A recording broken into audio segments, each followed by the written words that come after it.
Dav demonštrantov proti islamizácii vyrazil spred hlavnej stanice krátko po 15. hodine a mieril na námestie Slovenského národného povstania, kde ho už čakala skupina protestujúcich.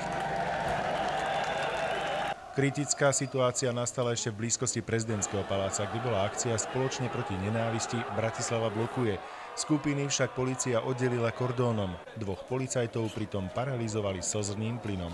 28-ročného Bratislavčana podozrivého z trestného činu útoku na verejného činiteľa policajti následne zadržali a eskortovali na príslušné oddelenie polície. Počas protestu proti prijímaniu migrantov na námestí Slovenského národného povstania v Bratislave vystúpilo viacero rečníkov.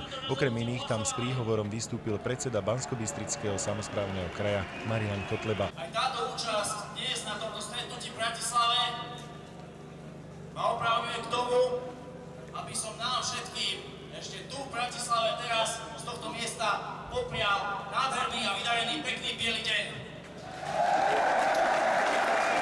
Slovenských europoslancov, ktorí hlasovali za kvóty pre imigrantov, rečníci označili za zradcov. Kritizovali však aj Izrael, vládu Roberta Fica, kapitalizmus či vysokú nezamestnanosť. Za prílev utečencov do Európy vinili najmä Spojené štáty americké. Odmietame, aby nám bol vnúcovaný multikulturalizmus proti našej vôli.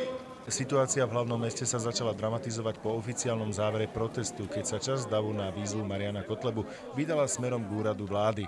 Podstatne dramatickejšia bola však na nádvorí Bratislavského hradu, kde približne 300-členná skupina účastníkov protestu proti príjmaniu migrantov napadla účastníkov cyklistických pretekov. Sme boli tam hore na hrade a zrazu tí holohlaví a neviem kto, každý začali utekať z dola a všetci ľudia začali utekať hore. Sme boli pri moste a sme videli, jak išli tie policajné autá. Potom sme tam prišli a už sme počuli len dielobuchy a vystrely a potom nejaká žena tam bola pri zemi, kľačala a dačo rozprávala, že nebude mať deti. Skupinu výtržníkov policajti vytlačili a zadržali celkom 25 osôb. Ďalších 25 ľudí zadržali na Staromestskej ulici, kde poškodili 6 policajných aut. Pre podozrenie z trestného činu výtržníctva, poškodzovania cudzej veci, útoku na verejného činiteľa, extrémistickej trestnej činnosti, ako aj páchania iného protiprávneho konania skončilo na polícii približne 140 osôb. Výtržnosti pokračovali aj neskôr na bratislavskej hlavnej stanici. Posádky záchrannej zdravotnej služby, ktoré zasahovali v centre Bratislavy, ušetrili celkovo 5 ľudí